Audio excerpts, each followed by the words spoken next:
अस्सलाम वालेकुम नाज़रीन। आज आपको बताते हैं कि कुरान पाक एक बड़ा मौजज़ा है, यानी कि कुरान पाक ख़ुद एक मौजज़ा है, क्योंकि इसमें बहुत से वाक़यात आने वाले वक्त से पहले बयान कर दिए गए। बेशुमार वाक़यात हैं, कुछ का तज़किरा करते हैं।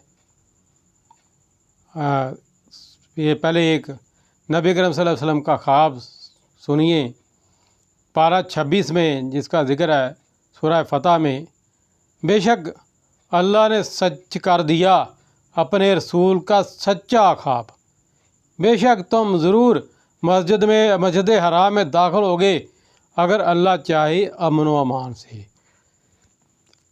अपने सरों के बाल मंडवाते या तिरछवाते बेखौफ तो उसे जाना जो तुम्हें मालूम नहीं, तो इससे पहले एक नज़दीक आने वाली फ़तह रखी।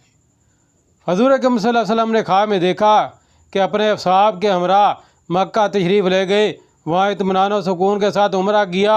ये ख्वाब आप सल्लल्लाहु अलैहि वसल्लम ने अपने असहाब से बयान फरमाया। उन लोगों ने जो ज़ियारत खाना काबा के बेहद मुश्ताक थे, रवानगी की तैयारी शुरू कर दी और हज़ूर नबी करीम सल्लल्लाहु अलैहि वसल्लम भी तैयार हो गए। जब मक्का मुकरमा के करीब पहुँचे, कफ़ार कुरैश ने रास्ता में रोक दिया। आपने हुदैबिया जो मक्का मुकरमा के करीब एक कुआं है उसी के करीब आप ठहरे, वहीं बैत रिज़वान हुई। आखिरकार इसी मकाम पर कफ़ार मक्का से सुलह के बाद ये बात तय हुई कि इस साल उम्रा ना करें, आइंदा साल आकर करें। सहाबा कराम रज़ियल्लाहु ताला अन्हुम इस पर बहुत रंजीदा हुए। हुदैबिया से वापसी में सूरह फतह नाज़िल हुई। इसमें अल्लाह ताला ने ईमान वालों की तसल्ली के लिए यह आयत भी नाज़िल फरमाई और इरशाद फरमाया, जिसका तर्जुमा यह है कि पैगम्बर का ख्वाब बेशक सच्चा है, इसमें कुछ इसी साल की तयन ना थी।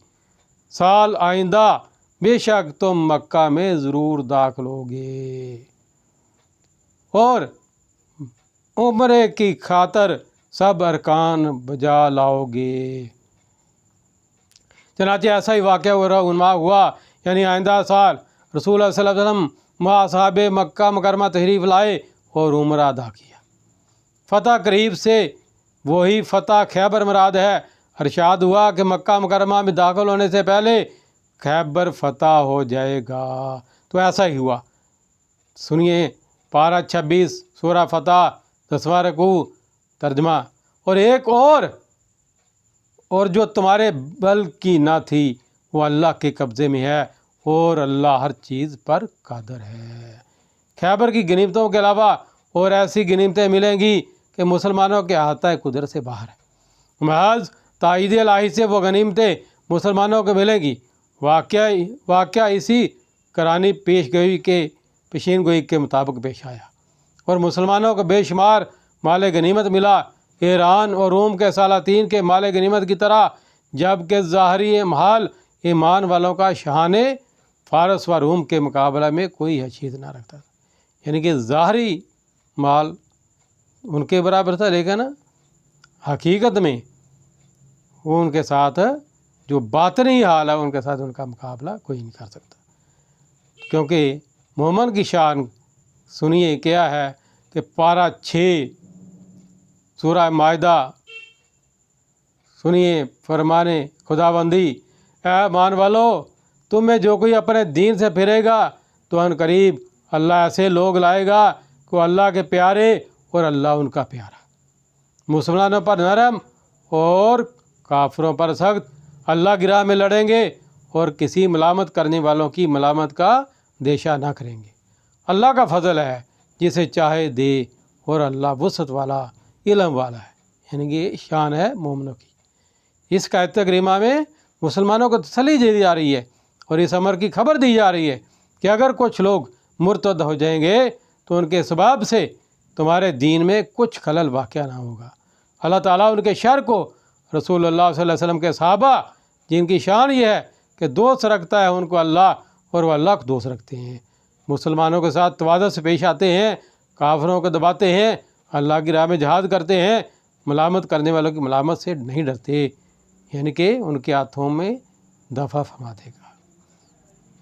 قرآن مجید کی یہ پیشین گوئی صحیح ہوئی کہ اسلام سے پھر جانے والوں کے بڑے بڑے فتنے جو حضور نبی صلی اللہ علیہ وسلم کی وفات کے بعد پیدا ہوئے تھے، عرب کے بہت سے قبیلے مرتد ہو گئے تھے، اور مسلمہ کذاب وغیرہ نے نبوت کا دعویٰ کر دیا تھا۔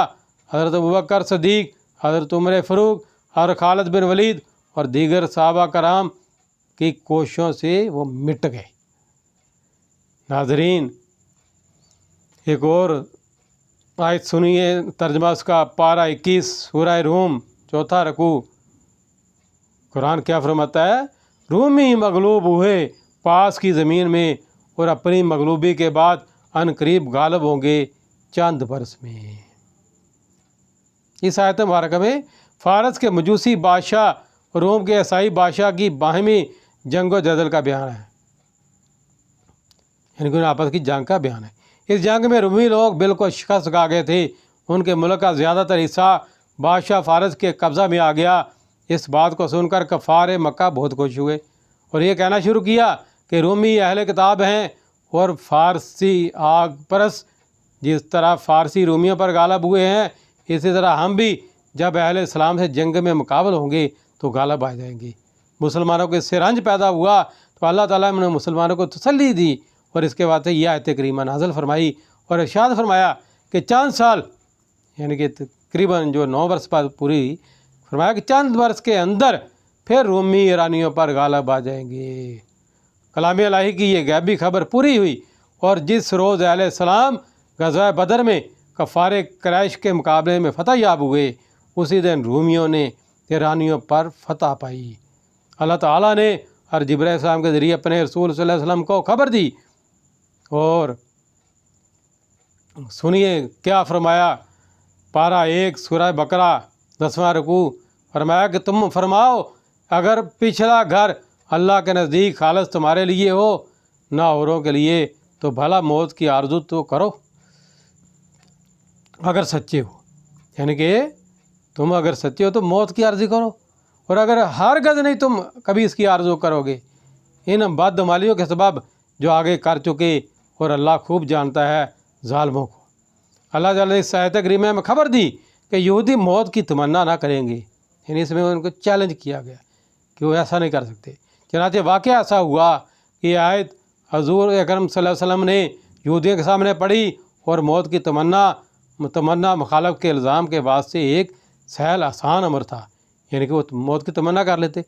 لفظ تمنا موت زبان پر لانا خلاف عقل اور محال نہ تھا، مگر انہیں سے کوئی بھی موت کی تمنا نہ کر سکا۔